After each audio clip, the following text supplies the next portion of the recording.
right, next up, a special treat before we go on to cosplay. So, how many of you guys have heard of EA Games? I know, right? What is your first EA game from EA, man? Like, yeah, you put up your hand. Yeah. Okay, my first game ever was Need for Speed 1. Who has started off with Need for Speed as their first? Like, that was my first computer game as well. Yeah. I think it was Need for Speed or Hot Pursuit something, you know. And you know how it goes, EA Sports. It's in the game, you know. It's the NBA and stuff. Anyways, the EA guys from EA Games India are here. You know, they're going to be talking to us about developing their softwares and things like that. Let me just check out. Let's see. I have it all written down here. So EA India's lead developer is going to be talking to us about the creative and technical aspects of game development and the dynamics of owning and running a big franchise game as a service. All right, so let me see. Are you ready, man? All right, so give it up for. Let me get his. All right, give it up for Arun from EA Games, ladies and gentlemen. All you gamers. And Tejas, Arun and Tejas. All right. All right. All right, there you go.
Before we start, one giveaway for a person who can recognize all the games in the sizzle. One game. All right. Not for folks from EA again. All right. Okay. I'll play the video again. Be sure that you actually look at what's going on. The guy or girl who can actually name the most number of games from the sizzle will get a video game free. Let's go again.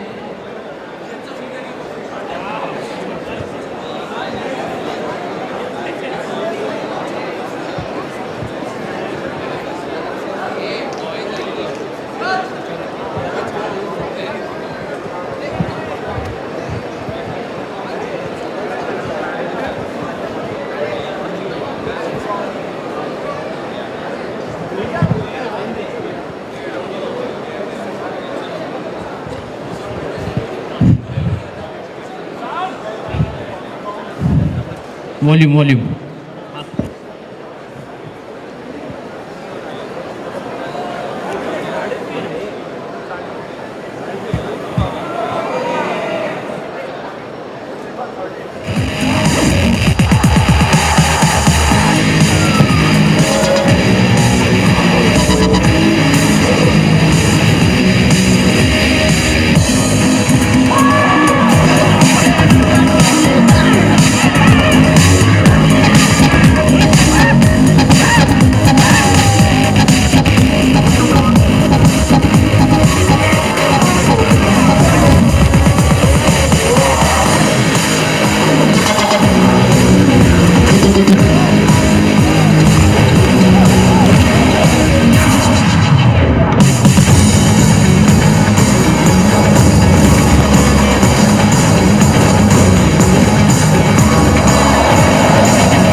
that guy there. Yeah, go.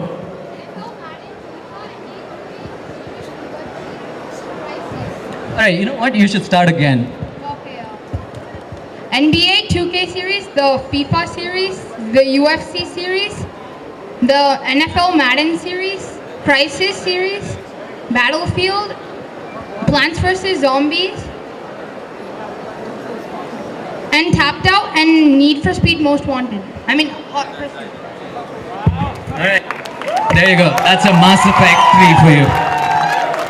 All right, thank you so much, guys. Thank you so much. I really, really like being here. It's awesome. The crowd is like great. So, along with me, I have Tejas on stage. Tejas is a lead developer working with me. Sure. So, you're gonna bear with me, all right? So, I don't have a desk on stage, so I'll have to go to the laptop to just keep changing stuff.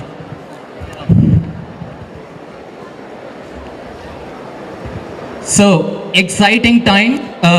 We are at the brink of a new generation of consoles, and okay. So basically, we've got a lot of new consoles coming in. Have you guys heard of the PS4, the Xbox One? Is anyone excited for the games which are coming in? What do you guys think of Battlefield 4? Awesome. Who wants to play Call of Duty? Boo! Oh! Boo! Call of Duty is for boo. Yeah. Anyway. Anyways, so No offense, guys. I mean, they make amazing games, and EA makes amazing games too. But we prefer EA games more than, Activision. So anyway, completely exciting times. We are glad to be here. how many of you guys actually play mobile games on your iPhone or your Android devices? A lot fewer, huh? So it's still right now, it's still a console generation. It's still a console generation, right? What we are seeing though is a very huge transition in all the Western markets, in all of Asia. People are moving to mobile phones. That is what we do in India. We make games for the tablets, we make games for your iPhone devices, and we make games for the Android devices. Have you guys seen the launch of the new iPhone 5? Hello? Okay. Have you guys seen the launch of the new iPhone 5s? Is anyone excited? Pick it up? Oh. All right. But, I'll thing, all right? It's technically really, really good. I'm not sure if you guys had a look at Infinity Blade, which Apple featured on their launch day. So it featured a lot of new things that you couldn't imagine about a couple of years ago. Right now, it's got down to a stage where the mobile devices are like the previous generation of consoles.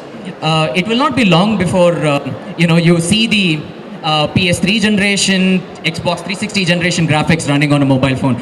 We are extremely proud to be working with EA in this particular time. We have tremendous amount of games coming out, and it's crazy. And EA in Hyderabad, I'm not sure you guys know or not. EA is based in Hyderabad. We've got a studio here. We've got about 800 to 900 employees working out of Hyderabad, one of the biggest studios. A shout out to EA. So we've got about 800 to 900 employees working out of Hyderabad, and a lot of different technologies, a lot of different disciplines. We've got a full-fledged game development studio. We've got a software engineering team which is completely world class. We've got a art team which is crazy good. We've got folks from QA, bunch of people who actually certify electronic arts games and make sure that we are world class when the games gets out, and you guys have it in your hands. So basically, if you guys find any bugs, these guys are to blame. All right, so let's begin with this. So what are we going to talk about today? How does it all come together? Where we are right now? Where are we heading? What are the games that? Who are the people who actually make these games? And where do we see this? The future of games going, right? We'll also have a question and answer session in the end. We wanted to keep this session fairly like a very general, low-level introduction to the session. seeing how a lot of you are already gamers, I'm sure you guys will have a lot more in-depth, deep dive questions or even very technical questions. So we'll all have time for that. We'll be covering all those sections in the end. For now, we'll start off with the very basic introduction and what the game industry is about, how games are made. If you guys have any questions, please free to shoot out in the very middle. So it's okay. All right, and we have giveaways too. I want to make sure that he's not the only guy who gets the game. All right, so this is how EA started, right? So a little bit of gyan about how EA started and what has this company done. So from a band of gamers in a garage, started by a person who's an ex-employee of Apple, to 30 years of Pritesh, 30 years of industry lead excellence is what EA has delivered. Those are titles that you guys recognize: Need for Speed, Scrabble, FIFA, Battlefield. Okay, the loudest shout here will get a. Let me do Need for Speed. The loudest gets a Need for Speed. All right, go. All right, cool. Next one. How many of you guys over here want to make your own games? Wow, that's a Lot of them. you. We've got a lot of time for you guys to answer any questions that you might have. What have you guys made till now? Oh man. When are you going to start? Okay. How about we get some games tomorrow? Okay. All right, you can ask us all about how you want to make games and how we can help you out, all right? So that's like a timeline of what Electronic Arts has been over the years from 1982 till now. We started off as Amazon Software. Not sure if you guys ever heard this name before. Electronic Arts was called Amazon Software. And over the years, we have developed class games, and we've acquired studios and we've built studios which are world class. Examples of them: Mythic, DICE. We've got studios in Australia which work on world class mobile titles, Iron Monkeys and Fire Monkeys. Right now they are called Fire Monkeys. So those guys work on games like Need for Speed. They work on real racing, world class games.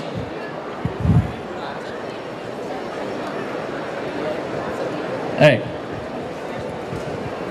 Let's talk a little bit about platform here, right? So, if you just go back in time in around 2000, there were about 200 million people playing games, and the platforms that they were restricted to at that point were the PC, the Xbox, and the PS. Let's fast forward it a little bit, right? So, where are we right now? 2013. We've got about close to 2 billion people playing games on multiple platforms, from browsers to consoles to handsets to iPhone. Hello. Okay, I guess I'll have to stay here. From consoles to iPads to whatever, right? So this is where we are. We've got a base of about 2 billion people right now. So where are we going to be in the future? Right now, the experiences that you are, hello? Okay. Right now, the experiences that you guys are having are, limited to a single platform. You pick up a game on your 360, you continue playing the game on the 360, or you pick up a game on the PS and you continue playing till it is over on the PS. But the future is, it's all connected. You pick up a game on a mobile phone. When you wake up, check what the scores are, make your changes in your squad for FIFA. When you're traveling, play the actual FIFA game on your phone. When you get to work or when you get to college, you guys play in college? You guys do? Yeah? Okay. So when you get to college, you guys start playing it on the browser because those computers are pretty sad, right? So the infrastructure needs to be developed here. But before that happens, you can continue playing on the browsers. And then once you come back home, you can pick up playing the game from where you left off on a console and finish it. So the ecosystem is going to be connected. It's all going to be connected. So we expect close to, or actually north of 2 billion people right now. By 2015, I don't know, we might be around 3 billion people playing games. So the most interesting question that people ask me when I work for EA is, do you play games and does EA pay you for just playing them throughout the day? I'm like, yeah, because just because it's always the grass is always greener on the other side of the wall, right? So people think that games are all fun, and there's no work involved in it. But unfortunately, not. Making games for audience like you guys is extremely crazy because each and every one of you has got a different, varied taste.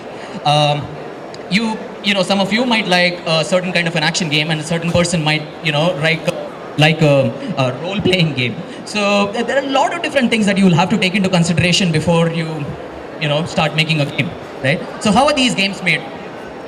Everything starts from an idea.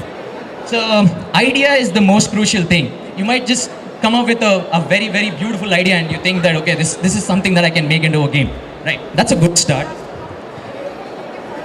All right. So, but not all ideas can be transformed into games, right? So you might think that, okay, I'm going to make a car racing game, and it's going to have these beautiful mechanics, and the car is going to drift around all the corners, and I'm going to have a very beautiful environment and stuff.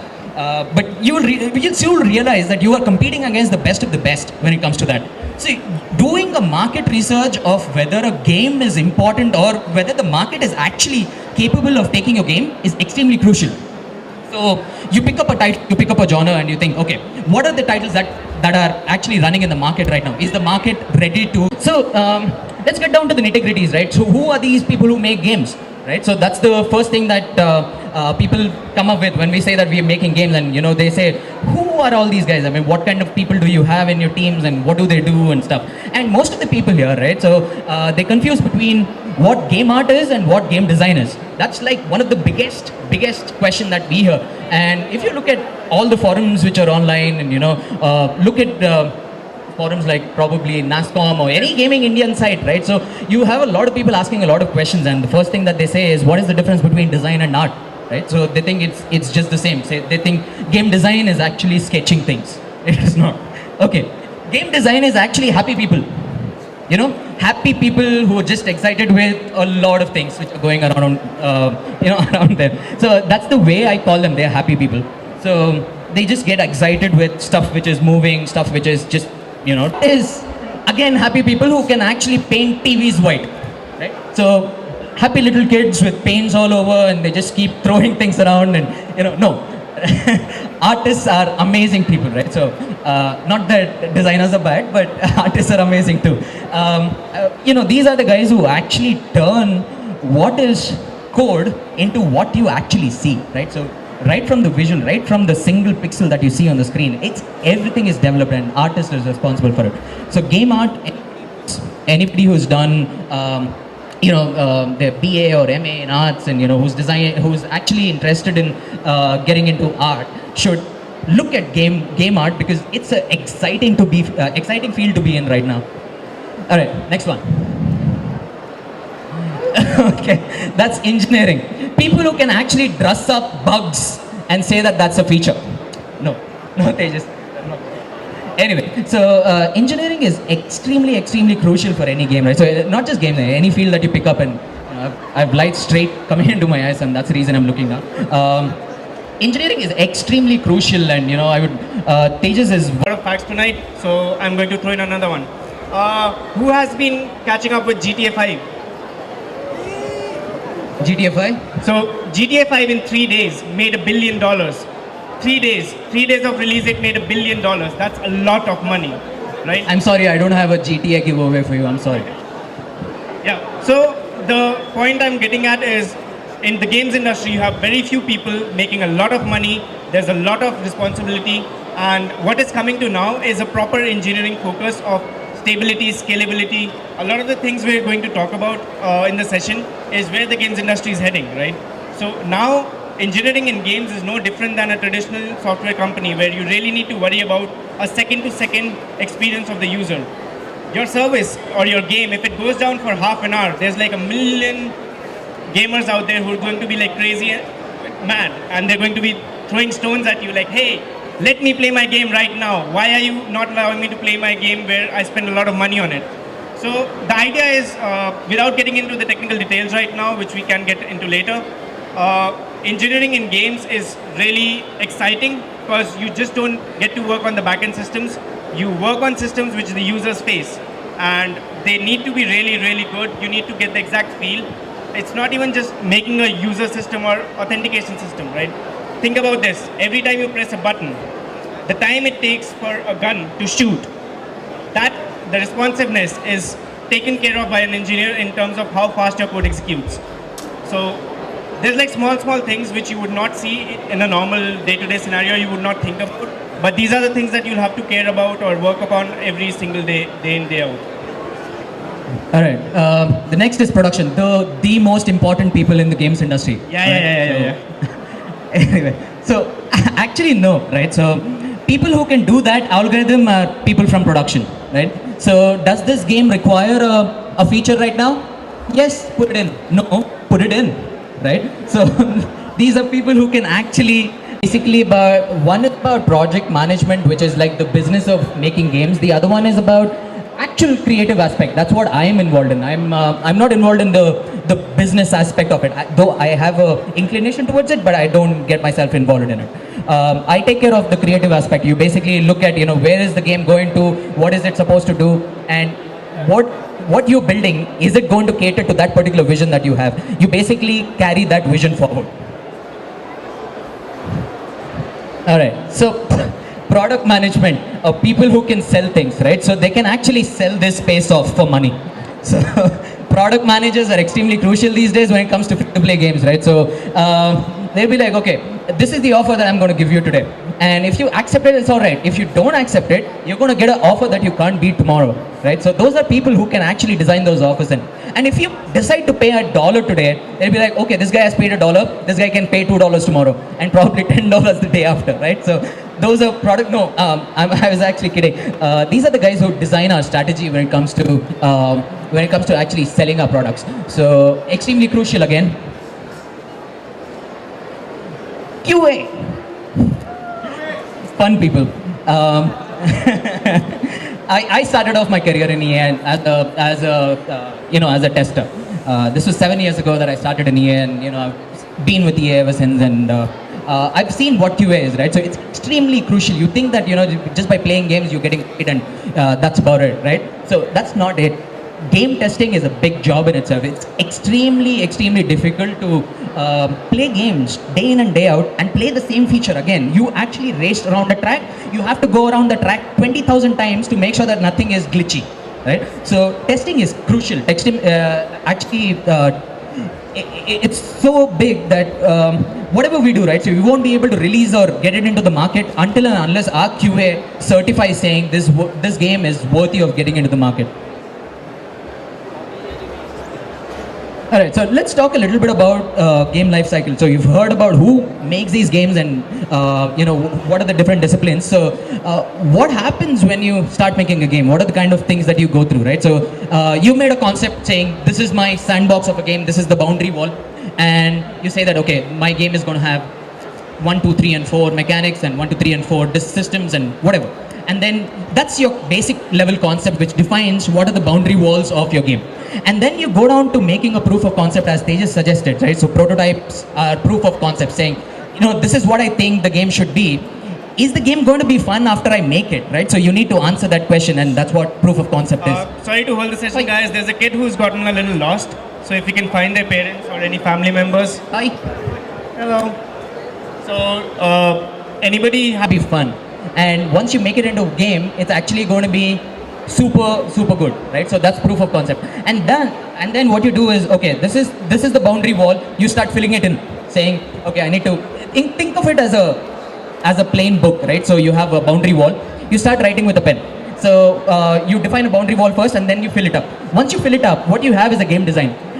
Once you convert that game design into something which is playable, is what you actually get is called an alpha. Alpha is where your game build has got everything that you wanted to build, right? So it's not completely polished, it's not completely bug free, but it's there, right? And then once we get to beta, it's completely polished, and everything that you might actually have a box for a car in an alpha, but in a beta, you have everything polished and everything is working as intended. You might have just smaller, compliance related issues. So once you need to get your game onto Apple or to Android or to, the Xbox or to the PlayStation, those guys have got a certain checklist saying, your game needs to be compliant with these things. So your game might have few bugs related to that, but once you reach beta, you can actually soft launch your game and make sure that it is, it's being received well, and you tweak and tune, and then you do a complete worldwide launch of your game. So you do a beta test, right? So you must have heard Battlefield is right now going through a closed beta, and then there would be an open beta. So the reason why we do betas is to make sure that we get all the bugs out, we flesh out all the bugs, and we fix all the nitty-gritties, and then once everything is done, we release the game. And that's what we called as a gold master or a launch. Okay, so games as a service. Right now, what is happening is the game company has got a relationship going on with a gamer where a company actually develops a relationship with the user and continues to service the game for a couple of years. It's not, you make the game, you publish it, and you're done. The scenario is not that anymore. The scenario is you make the game, you publish it, you read the data, and you start developing again in the same game, right? So it's extremely crucial to have all that. You need to have consumer feedback. What do people think about it? Are they saying anything bad about your game? Is there anything wrong, or is there anything good that they want to see more? So you take all those aspects in and you put it into the game, right? So you start working on the next update for the game.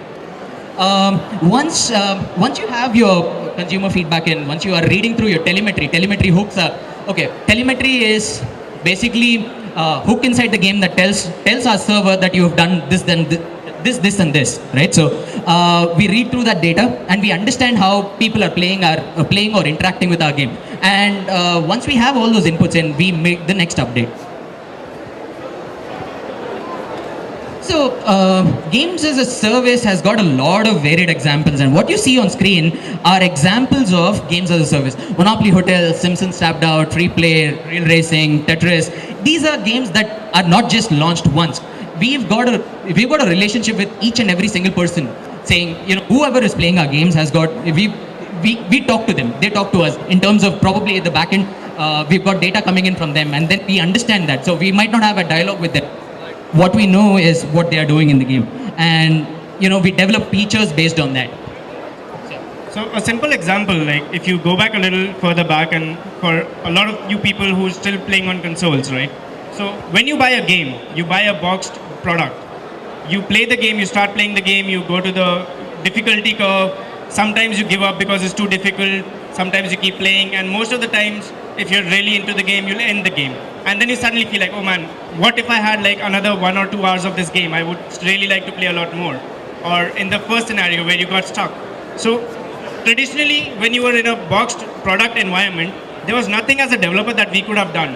Once the game is out and it's shipped and it's in your hands, we cannot do anything about it until and unless we release an expansion pack, which usually costs a lot of money. So the thing right now is, as we are moving to a more and more digital environment, the age of internet where you can continuously update game, download patches, we have the capability of now of looking at how users are playing, which Arun talked about, and easing out the balance curve or adding new content where the gamers don't think of the game as just I start this, I end this, and I'm done with it. It's more of a hobby now. You can engage on a game, you can start playing it, you can come back after work, spend half an hour, spend 15 minutes, but you can keep playing it on a day-to-day basis. It's like knitting for a lot of women a lot of places. You just come home, you knit, or you do certain things. For a lot of guys, you play golf. It's just like a hobby. You listen to a lot of designers talking about it, where games used to be a session-based thing. Now it's more of a hobby, as a lot of people and I like to put it. So this is what is going to allow us to reach there, and the transition has already started.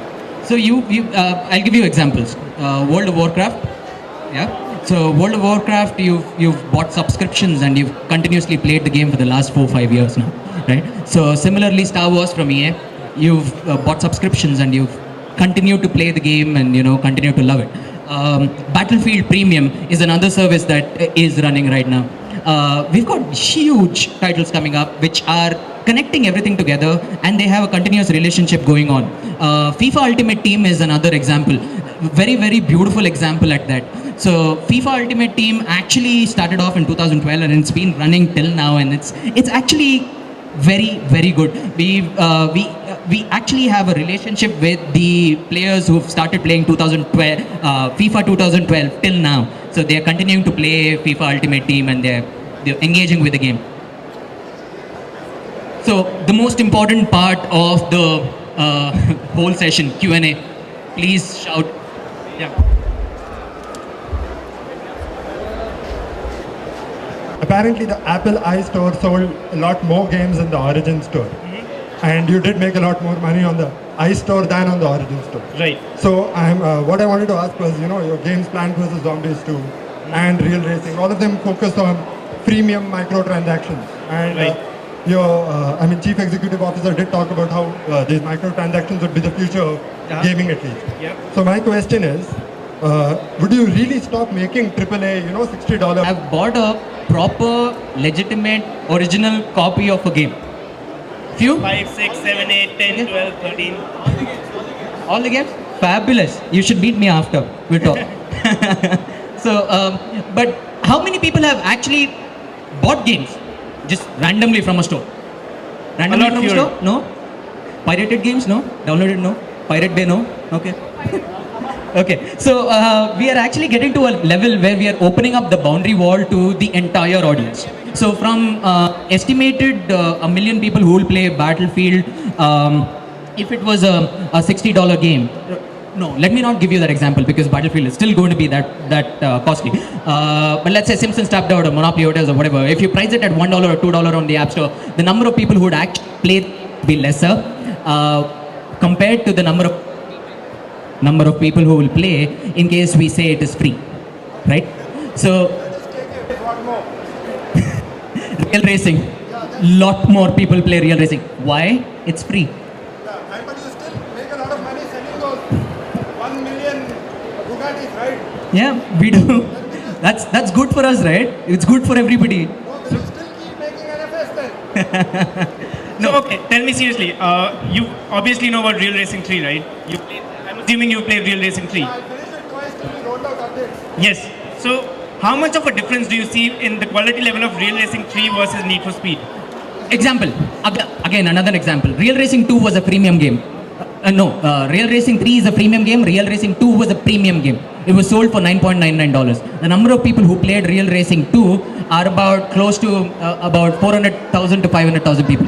Right now, at this point, I've got 0.6 million people playing Real Racing 3, which is free. How bad were the graphics on Real Racing 2? Absolutely not. It is basically good, and it is at the same level. It's actually in Real Racing 3, which is the graphic level has gone up.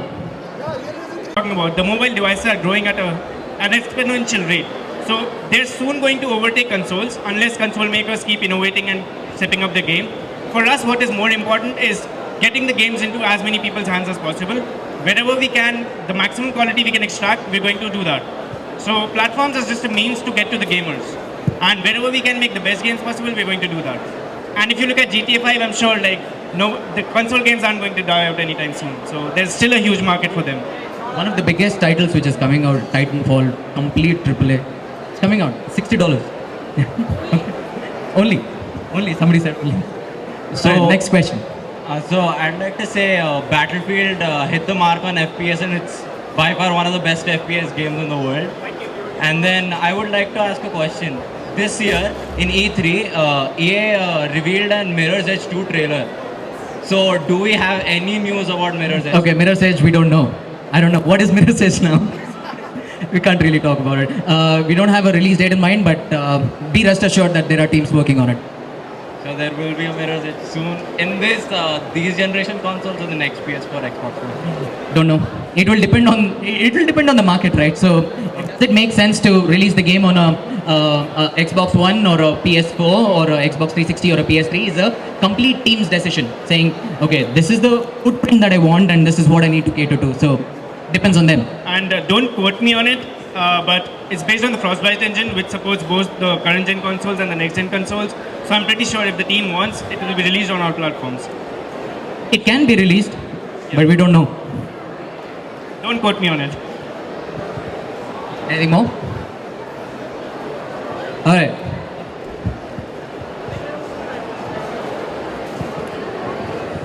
Like in the beginning, you said about only 7 people in a garage made EA. Nowadays, there are a lot of individual people who are making their own games, individual developers who have worked in EA, Capcom, and all. So I just want to know what will the future of these companies will be who are coming out right now in a 5-year span, and about the game publishing and unpublished games in the future consoles. Right. So have you heard of these companies called Supercell, Gung Ho? I think I've read them. Okay. So 1 year ago, if I asked this question, I don't think even any single person here recognize what those companies are. Those companies are right now ending above us on the App Store.